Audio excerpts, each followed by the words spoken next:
I'm Josephine, 28 female. My life until recently was a carefully curated canvas of muted colors and clean lines.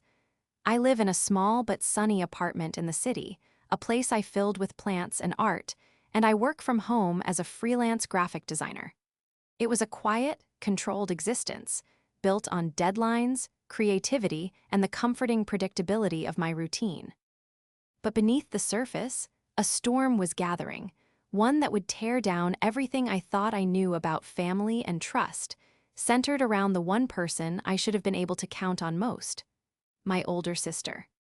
Before this story unfolds, I'd love to connect with you. Please let me know in the comments where you're watching from and what time it is in your corner of the world. It's amazing to see how far these stories can travel. It started subtly, like a typo in an otherwise perfect design, barely noticeable at first, but impossible to ignore once you saw it. A dull ache began in my lower abdomen, a persistent, nagging throb that wasn't tied to my cycle or anything I'd eat. As a graphic designer, I spend hours sitting, hunched over a tablet, so I initially chalked it up to bad posture. I bought a new ergonomic chair, started doing stretches every hour, and drank more water. But the whisper of pain didn't fade. It grew louder, evolving from a dull ache into a sharp, intermittent stabbing sensation that would make me catch my breath. Soon, other symptoms joined the chorus. A wave of fatigue would wash over me in the middle of the afternoon, so profound that I'd have to lie down on my sofa, feeling as though all the energy had been siphoned from my body. I started feeling nauseous, especially in the mornings, and a strange bloating made my clothes feel tight and uncomfortable. I was meticulous about my health, a non-smoker who ate well and exercised moderately. This sudden rebellion from my own body was unnerving. My work, which had always been my sanctuary, became a struggle. Concentrating on complex branding projects was nearly impossible when a searing pain could strike without warning, making my vision blur for a moment. My best friend, Olivia, was the first person I confided in. We were having our weekly coffee catch-up when a particularly sharp pang hit me. I winced, pressing a hand to my side. Her cheerful chatter about a new marketing campaign faltered. "Josie, you okay? That's the third time you've done that since I got here." I forced a smile, though it felt brittle. "I'm fine, just a weird cramp or something. It's been happening for a few weeks." Olivia's brow furrowed with concern. "A few weeks? Have you seen a doctor?" "I was thinking of calling my sister first," I admitted. "You know, Alina, get a nurse's opinion before I bother a doctor with what's probably just stress." It seemed like the logical first step. My sister, Alina, was 8 years older than me and had been a registered nurse for over a decade. In our family, she was the undisputed authority on all things medical. Growing up, she was the one who bandaged my scraped knees, diagnosed my fevers, and told me which over-the-counter meds to take. Our parents deferred to her judgment completely. "Ask Alina" was the family motto for any ailment, from a common cold to a mysterious rash. She wore her profession like a suit of armor, exuding an air of brisk, no-nonsense competence that could be both reassuring and intimidating. That evening, I called her. I described my symptoms in detail: the sharp, localized pain, the crushing fatigue, the nausea, the bloating. I explained how it was affecting my work, my sleep, my overall quality of life. I expected concern, a list of possible causes, advice to see a doctor immediately. Instead, I was met with a sigh. It was a familiar sound, one laced with a weary impatience she often reserved for me. "Josie, you're a classic case," she said, her voice clinical and distant. "You're a freelancer, you're staring at a screen all day, you probably live on coffee and anxiety. It's stress. Your body is just manifesting it physically." I was taken aback. Stress, but Alina, the pain is real, it's sharp. "Of course it's real," she snapped, as if I were a child questioning a basic fact. "That's how somatic symptoms work. Your mind creates a physical response to emotional pressure. You're probably overworked. When was the last time you took a real vacation?" "I took a week off 2 months ago," I countered, feeling a defensive edge creep into my voice. "And my work is demanding, but it's not overwhelming." Right, she said, the single word dripping with disbelief. Look, take some ibuprofen for the pain. Try meditation or yoga. Cut back on caffeine. You're winding yourself up over nothing. You've always been a bit of a worrier, Josie. You need to learn to relax before you make yourself sick over imaginary problems. Imaginary problems. The phrase echoed in my head long after the call ended. She made me feel foolish, a hypochondriac wasting her valuable time. Her diagnosis was delivered with such unshakable confidence that I started to doubt myself. Was she right? Was I just stressed? I was working on a big project for a new client, and it did have a tight deadline. Maybe I was internalizing the pressure more than I realized. It was easier to believe my highly experienced nurse sister than to confront the terrifying possibility that something was genuinely wrong with my body. So I followed her advice. I downloaded a meditation app. I replaced my second coffee of the day with herbal tea. I forced myself to go on long walks, even when the pain made it difficult. I told Olivia that Alina thought it was just stress, and even she seemed to accept it. Well, she's the expert, Olivia had said, though she still looked worried. But the symptoms didn't get better. They got worse. The pain became more constant, a fiery presence in my side that ibuprofen barely touched. The bloating was so pronounced that I started wearing loose-fitting dresses to hide it. I lost my appetite and started losing weight, even as my abdomen felt swollen and tender. I felt like a stranger in my own body. Each morning, I'd look in the mirror at my pale face and the dark circles under my eyes and wonder if this was really just stress. But Alina's voice was always in the back of my head, sharp and dismissive. You're winding yourself up over nothing. I was so afraid of being seen as a hysterical hypochondriac that I kept my worsening condition to myself, trying to power through it, telling myself it would pass. I was trusting my sister. It was the biggest mistake of my life. The weeks that followed my initial call with Alina were a slow, agonizing descent. I tried to implement her stress management plan with the diligence of a star student. I meditated until my back ached from sitting on the floor.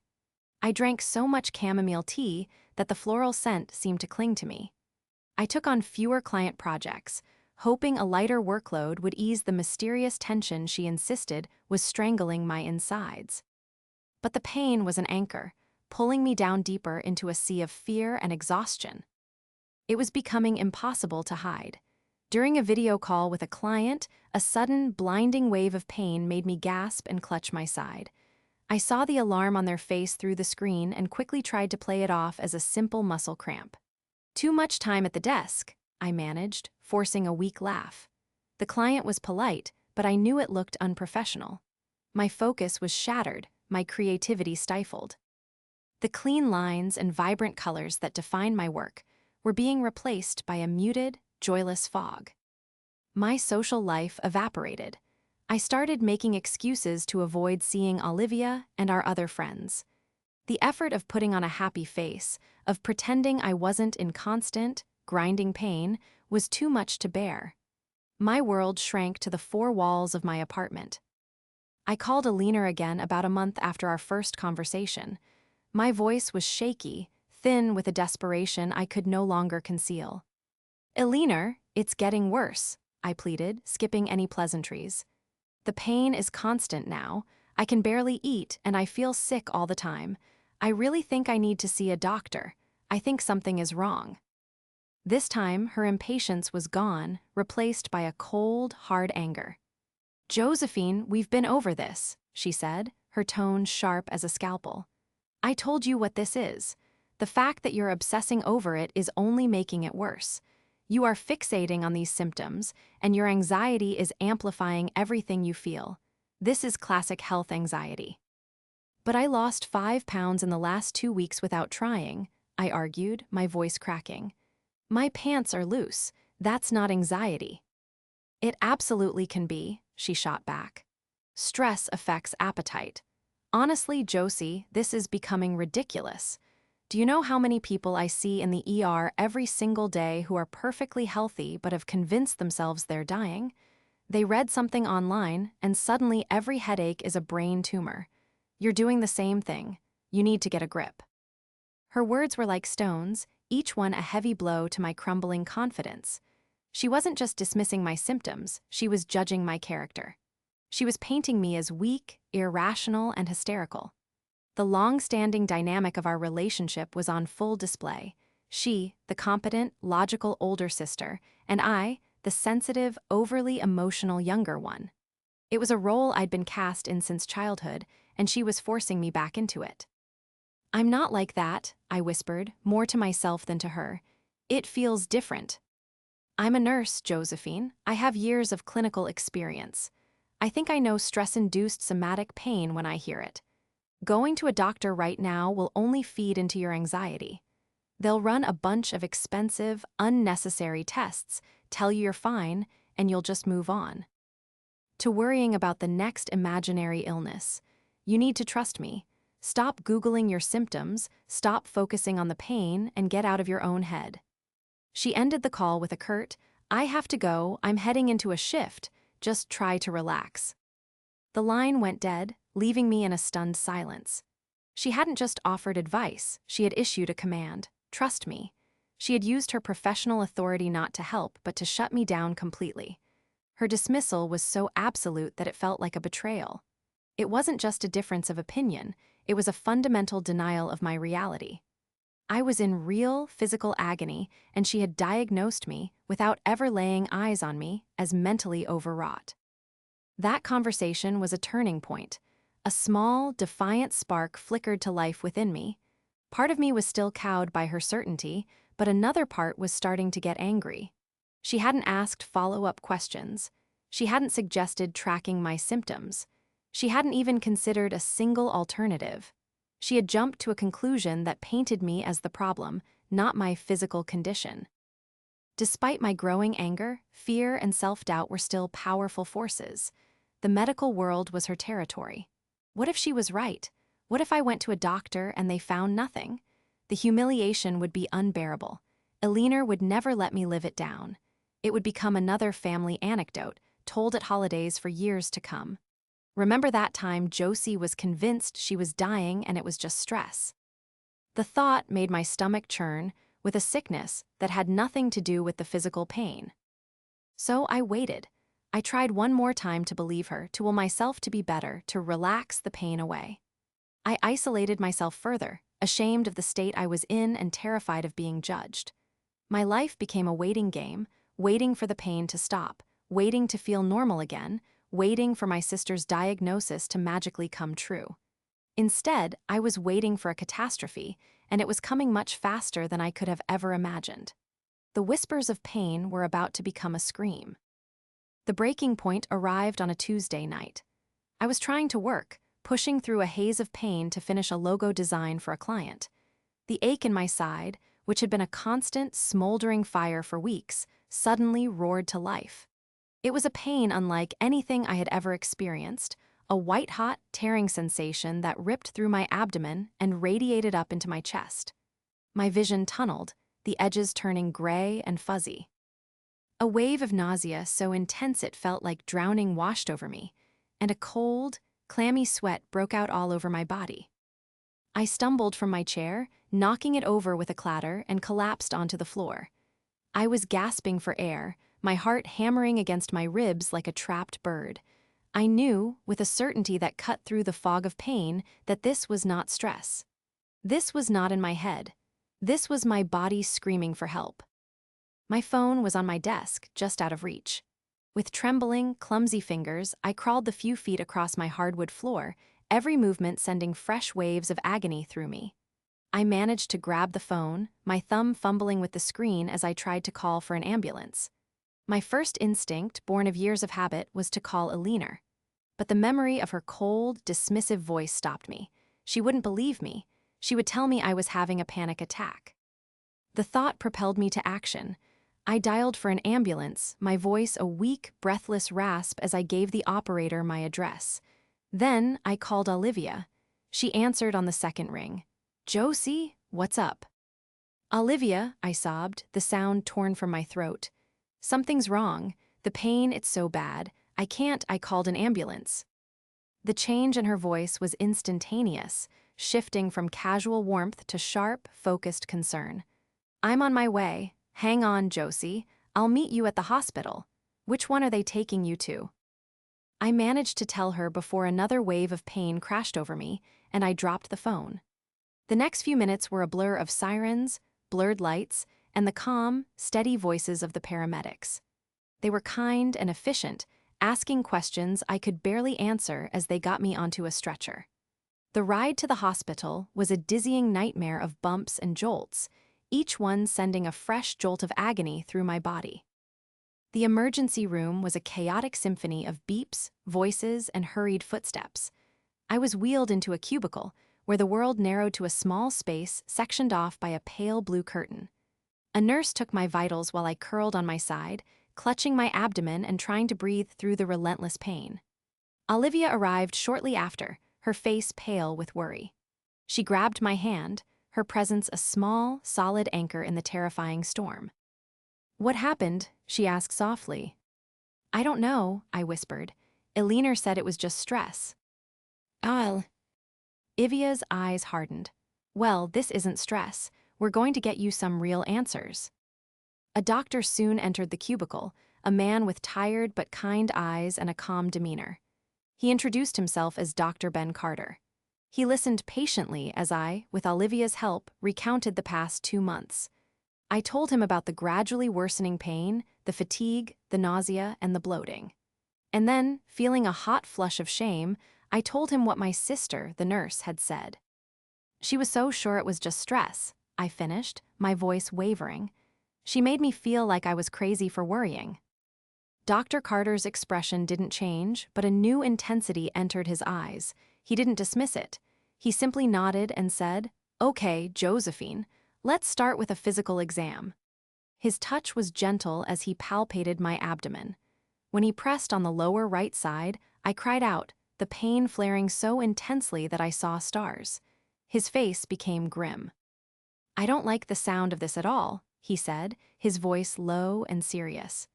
"The symptoms you're describing, combined with this level of tenderness, are very concerning. Stress does not do this. I'm ordering an urgent CT scan and a full blood panel. We need to see what's going on in there right away." The relief that washed over me was so powerful it was almost as overwhelming as the pain. He believed me. In the span of 5 minutes, Dr. Carter had given me the validation that my own sister had denied me for months. He saw my pain, and he was taking it seriously. The next hour passed in a blur of motion, being wheeled to the imaging department, the cold, sterile hum of the CT scanner, the prick of a needle for the blood draw. When I was back in the ER cubicle, Dr. Carter returned, holding a tablet. The kind, weary look in his eyes was gone, replaced by one of grave seriousness. Olivia squeezed my hand tighter. "Josephine," he began, his voice steady. "The CT scan showed a significant mass on your right ovary. It's a large cyst and it has torsed. That means it has twisted on itself, cutting off its own blood supply. That's the source of this severe pain. It's a condition called ovarian torsion, and it's a surgical emergency." The words hung in the air, heavy and terrifying. A mass, a twisted cyst, surgical emergency. "If we don't operate immediately," he continued, "you are at risk of losing the ovary entirely, and the necrotic tissue could cause a life-threatening infection." He paused, looking directly at me. "But there's something else." The blood work came back with elevated levels of certain markers. Combined with the appearance of the cyst on the scan, while we won't know for sure until the biopsy, we have to consider the possibility that the mass could be malignant. Malignant, cancer. The word was a punch to the gut. Olivia made a small, choked sound beside me. My mind reeled, trying to process it all. For 2 months, Eleanor had told me I was just stressed. For 2 months, this thing had been growing inside me, twisting, turning, potentially cancerous, and my own sister had told me it was all in my head. Dr. Carter saw the look on my face. He pulled a stool over and sat down, his gaze softening with empathy. "I want to be very clear about something," he said, his voice firm. "Your symptoms, the persistent pain, the bloating, the fatigue, are classic red flags for this kind of condition. They are not, under any circumstances, symptoms that a competent medical professional should dismiss as just stress without a proper physical examination and investigation. That advice you received was not just incorrect, it was negligent. It caused a dangerous delay in your diagnosis and care. The word negligent landed with the force of a verdict. It wasn't just a mistake. It wasn't a simple misjudgment. It was negligence. Hearing a doctor, a stranger, confirm my deepest, darkest fear, that my sister's arrogance had put my life in jeopardy, was both horrifying and profoundly validating. The fear was still there, a cold knot in my stomach, but now it was joined by something else. A pure, cold, clarifying rage. My sister hadn't just betrayed me as a sister. She had failed me as a medical professional. And in the sterile, beeping chaos of the emergency room, I knew that this was a betrayal I could never forgive. The surgery happened within hours. It was a whirlwind of consent forms, pre-op preparations, and the surreal feeling of being wheeled down a long, sterile corridor toward the operating room. My last conscious thought was of Aliner's smug, dismissive voice, and the first thing I felt upon waking in the recovery room was the dull, throbbing ache of the incision, a physical reminder of her negligence. Olivia was there when I was moved to a private room, her face a mixture of exhaustion and profound relief. "Hey," she whispered, squeezing my hand. "You did it. The surgeon came out to talk to me. They had to remove the cyst and the entire right ovary. It was too damaged FR. Ohm the torsion to save." Tears pricked my eyes. The loss of a part of my body felt immense, a permanent consequence of a completely preventable delay. Did they say anything else?" I asked, my voice hoarse. Olivia hesitated. "They sent the mass to pathology for a biopsy. They said they're fast-tracking it, but it will still be a few days before we know for sure if it was cancerous." Those next few days in the hospital were a strange limbo. The physical pain was managed with medication, but the emotional turmoil was a raw, open wound. I was flooded with a toxic cocktail of fear for my health and a white-hot fury at my sister. How could she have been so wrong, so arrogant, so completely devoid of the caution and care her profession demanded? During this time, my parents called. They had been informed of the emergency surgery by Olivia at my request. I didn't have the strength to talk to Aliner, let alone explain the situation to them myself. Their reaction was telling. "Oh, sweetie, we were so worried." My mother's voice chirped through the phone, thick with performative concern. "Aliner told us you'd been under a lot of stress lately. She feels just awful that it escalated like this. She said sometimes stress can weaken the body and make it susceptible to things. She's planning to come visit as soon as her shift ends." I felt a cold dread creep up my spine. They were already spinning the narrative. Aliner was reframing her gross negligence as a simple miscalculation of my stress levels. She wasn't the cause of the delay, she was the concerned sister whose advice was just a little off. She was controlling the story before I even had a chance to tell it. "Don't let her come," I said, my voice flat and hard. "I don't want to see her." There was a stunned silence on the other end. "Josephine, don't be like that," my father cut in. "Your sister is worried sick. She's family. I'm sure she just wishes she could have done more." "She could have done more," I shot back, anger making my voice tremble. "She could have told me to see a doctor 2 months ago. The doctor here called it negligence, Dad. Negligence." I could practically hear them exchange a look over the phone. "Now, Josie," my mother said soothingly, "let's not use such dramatic words. Dr. Carter is probably just trying to cover his own bases. You know how doctors are. Aliner has years of experience. We trust her judgment." I hung up. I couldn't listen to another second of it. They had already chosen a side. They had chosen their competent, successful nurse daughter over their dramatic, anxious, younger one. It was a pattern as old as our family itself. Aliner was the golden child, the one who could do no wrong. I was the sensitive artist, the one who felt things too deeply. It was a narrative she had carefully crafted for years, and now she was using it as a shield. That phone call was the final piece of the puzzle. It wasn't just Aliner. It was the entire family dynamic that had enabled this to happen. Her arrogance was fed by our parents' unwavering admiration and my own history of being dismissed. I started connecting the dots, replaying years of conversations and interactions in my mind. I remembered the time she'd publicly belittled my career choice at a family dinner, calling graphic design a cute hobby compared to her life-saving profession.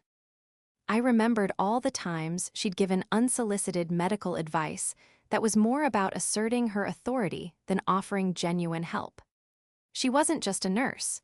She was a gatekeeper of medical knowledge in our family, and she used that power to control and diminish me. My anger began to solidify, transforming from a chaotic emotional storm into something cold, hard, and focused. This wasn't just about a personal betrayal anymore. This was about professional misconduct. She hadn't just hurt her sister, she had violated the fundamental principles of her profession. The advice she gave me wasn't just bad, it was dangerous. What if she had done this to others? Who else had she dismissed? As I lay in that hospital bed, the thought took root and began to grow. She had used her nursing license, her badge of authority, as a weapon to silence my concerns and invalidate my reality. The very thing that gave her power and credibility in our family was the thing she had abused. And that's when I knew what I had to do. Revenge couldn't just be a screaming match at the next family gathering. It couldn't be cutting her out of my life because my family would just paint me as the villain.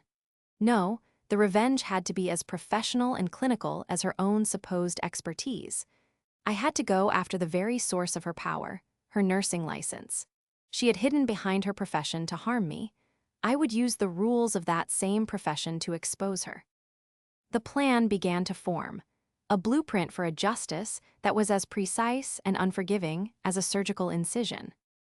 The biopsy results came CK on my last day in the hospital. Dr. Carter delivered the news himself.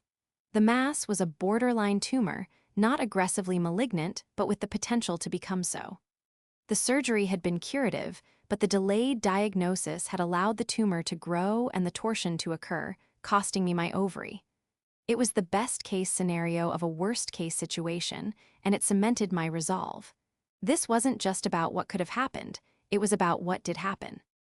Once I was home, recovering was a slow process. My apartment, once my sanctuary, felt like a cage. I was weak, in pain, and emotionally shattered. Olivia was my rock, bringing me groceries, helping me manage my freelance clients with emails explaining a minor medical procedure. And most importantly, just sitting with me in silence when I didn't have the energy to talk.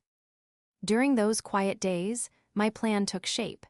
It was a multi-pronged attack, designed to dismantle Aliner's professional credibility from the inside out. I spent hours on my laptop, my fingers flying across the keyboard with a newfound purpose. My first step was formal documentation.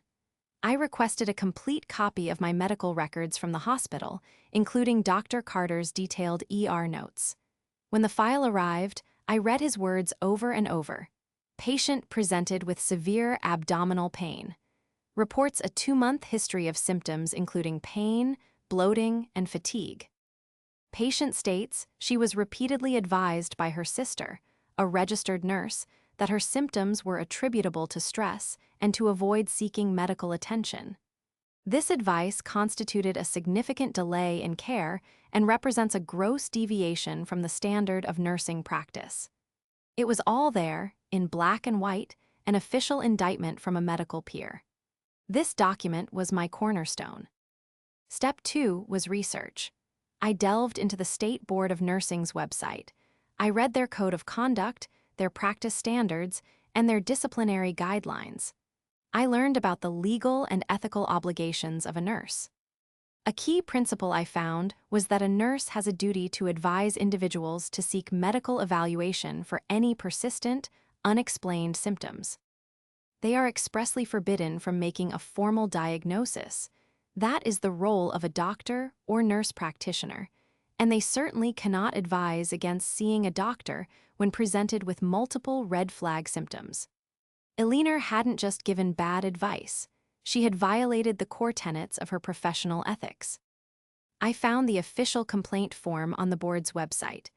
It was long and detailed, requiring a full narrative, supporting evidence, and contact information for all parties involved. This would be the main event, the formal challenge to her license. But a complaint to the board could take months or even years to resolve. It would happen behind closed doors. I needed something more immediate, something that would fracture the foundation of trust she had built around herself. That brought me to step 3, targeting her workplace. Eleanor worked at a prestigious downtown hospital, the same one my parents always raved about. On the hospital's website, I found a patient advocate and a compliance and ethics contact. I drafted a formal letter, not as her sister, but as a concerned member of the public. In carefully worded, dispassionate prose, I laid out the situation.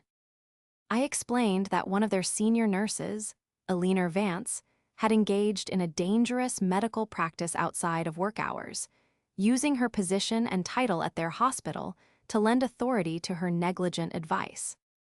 I questioned whether this was an isolated incident and expressed concern for patient safety, suggesting that a nurse who demonstrated such poor judgment should not be in a position of authority. I attached a redacted copy of Dr. Carter's notes, blacking out my personal information but leaving his damning assessment fully visible. I sent the letter via certified mail, requiring a signature upon receipt. My final, and perhaps most personal, step was to reclaim the family narrative. Our parents, aunts, uncles, and cousins were all coming into town for our grandmother's 85th birthday party in a few weeks. It was the perfect stage. Eleanor would be there, basking in the glow of being the family's medical hero. I would use that opportunity not for a tearful confrontation, but for a calm, calculated revelation. I created a small, private blog. On it, I wrote out my entire story, from the first whispers of pain to the final diagnosis. I titled it, Trusting a Nurse, Losing an Ovary, My Story. I wrote it calmly and factually, quoting Dr. Carter's notes and explaining the medical terms. I scanned and uploaded the relevant, redacted pages from my medical file as proof. The blog post was my testimony, unedited and undeniable. I didn't mention Eleanor's name, referring to her only as my sister, the RN. The post was saved as a draft, ready to be published and shared at tea. The exact right moment. Each action was a deliberate, carefully placed piece in a complex puzzle. I felt no manic glee, only a cold, methodical certainty. Eleanor had used her professional knowledge to tear my life apart. I would use that same professional world, its rules, its ethics, its paper trails, to hold her accountable. The blueprint was complete. All I had to do now was wait for the right moments to execute each step. The confrontation wasn't going to be a shouting match. It was going to be an unveiling of the truth, so undeniable that even my parents wouldn't be able to look away. The first crack in Eleanor's armor appeared a week before Grandma's party. I received a formal, sterile-sounding letter from her hospital's head of nursing. It acknowledged receipt of my correspondence and stated that they take all concerns regarding staff conduct and patient safety with the utmost seriousness. The letter informed me that an internal review process had been initiated concerning Nurse Eleanor Vance. It was carefully worded corporate speak, but the message was clear. They were investigating her. The seed of doubt had been planted in the one place she felt most secure. The day of my grandmother's 85th birthday party arrived. It was the first time I would see my family, including Eleanor, since my surgery. I chose my outfit carefully. A simple, elegant dress that didn't hide the slight new curve of my abdomen where the incision was still healing. I felt a nervous tremor in my hands but suppressed it. I was not there as a victim. I was there as an agent of consequence. The party was at my aunt's house, a sprawling suburban home with a big backyard. When I arrived, the festivities were in full swing. My parents rushed to hug me, their faces a mask of strained cheerfulness. "Josephine, you look better," my mother said, her eyes flicking down to my abdomen for a fraction of a second. Then I saw Eleanor. She was holding court by the drink table, surrounded by my aunts and cousins, undoubtedly regaling them with some heroic tale from the ER. She saw me, and her smile faltered. For a moment, a flash of something guilt, fear, crossed her face before it was replaced by her usual mask of cool authority. She walked over, her expression carefully arranged into one of sisterly concern. "Josie," she said, her voice loud enough for those nearby to hear. "I'm so glad you could make it. I've been so worried. I wish you had told me how bad things really were." The sheer audacity of her statement, the immediate attempt to rewrite history and shift the blame onto me, sent a jolt of ice through my veins. This was the moment. I didn't raise my voice. I kept my tone calm and even.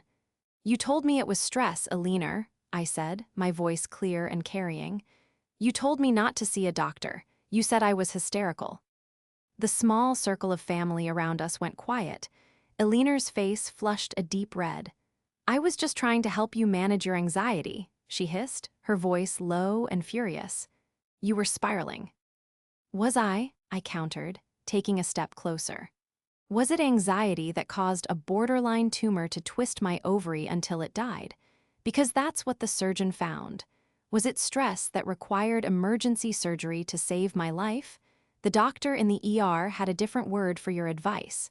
He called it negligence." A collective gasp went through our audience of relatives. My mother stepped forward, her hands fluttering nervously. "Girls, please, not here. This is a party."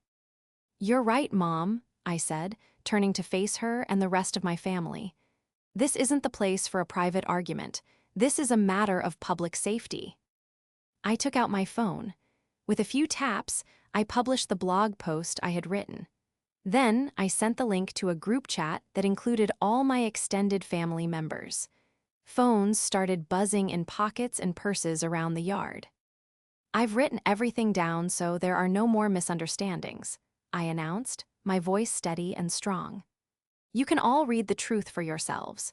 You can read my story, and you can see the notes from my doctor. You can see the pictures of the official complaint I filed this morning with the State Board of Nursing against Alina Vance for professional misconduct and patient endangerment." Alina looked as if I had physically struck her. Her face went from red to a ghostly white. "You did what?" she whispered, her voice choked with disbelief. "I filed a formal complaint," I repeated, "because your advice wasn't just a sisterly mistake. It was a violation of your professional code of ethics. You used your license to bully me into silence, and it almost cost me my life.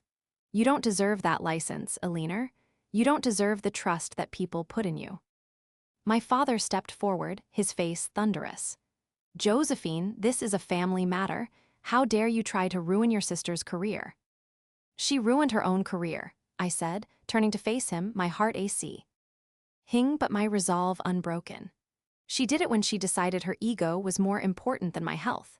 She did it when she chose to be arrogant instead of being careful. And all of you," I said, my gaze sweeping across my parents and the other relatives who were now staring at their phones with wide eyes, "you enabled her.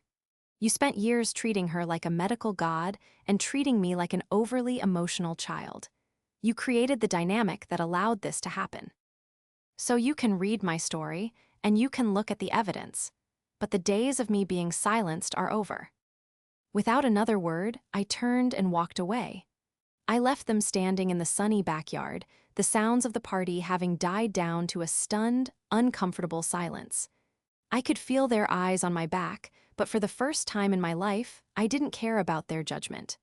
I had taken back my story. The unveiling was complete, and the consequences were just beginning. The aftermath of my grandmother's party was a deafening silence. My parents didn't call. My aunts and uncles didn't text. It was as if by exposing the truth, I had excommunicated myself. Olivia said it was because I had held up a mirror and they didn't like the reflection. They weren't just angry at me for attacking Alina. They were angry because I had exposed their own complicity, their years of favoritism and dismissal. The first real communication came from Alina about a week later. It wasn't a phone call, but a single, venomous text message. "You've ruined my life. I hope you're happy." I didn't respond. Her life wasn't ruined. It was simply being subjected to the accountability she had never faced before. My actions hadn't created her problems, they had merely brought them into the light.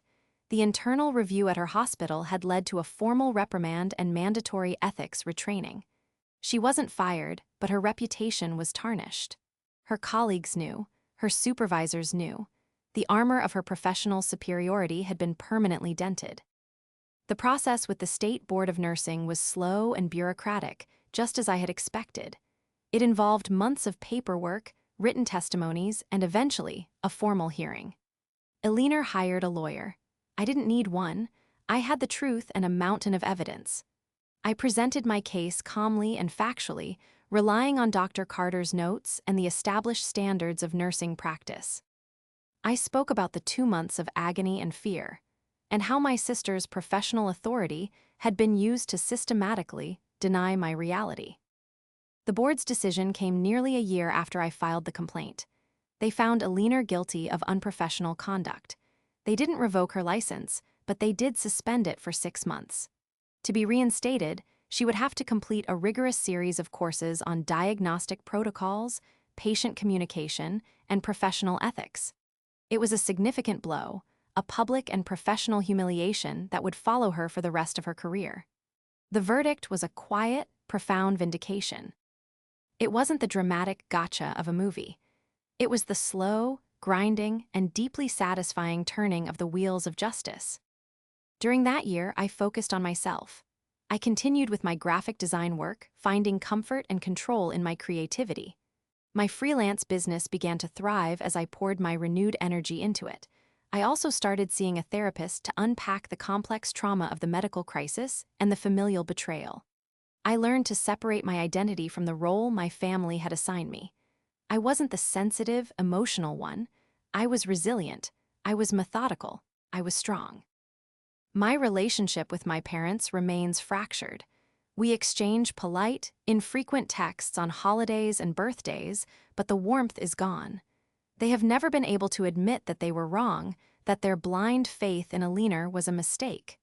They see me as the one who broke the family, not the one who was broken by it. It's a painful reality, but one I have come to accept.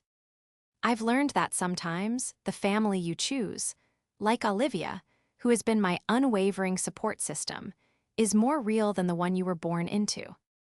I never heard from Eleanor again after that one text message. I know from the family grapevine that she completed her suspension and is working as a nurse again, though at a different, less prestigious clinic. I hope, for the sake of her future patients, that she learned something. But her journey is no longer my concern. My life now is different. The muted, predictable canvas I once curated has been repainted with bolder, brighter colors. I am more cautious, but also more confident. I've learned to trust my own body and my own instincts above all else. The scar on my abdomen is a permanent reminder not of what I lost, but of what I survived.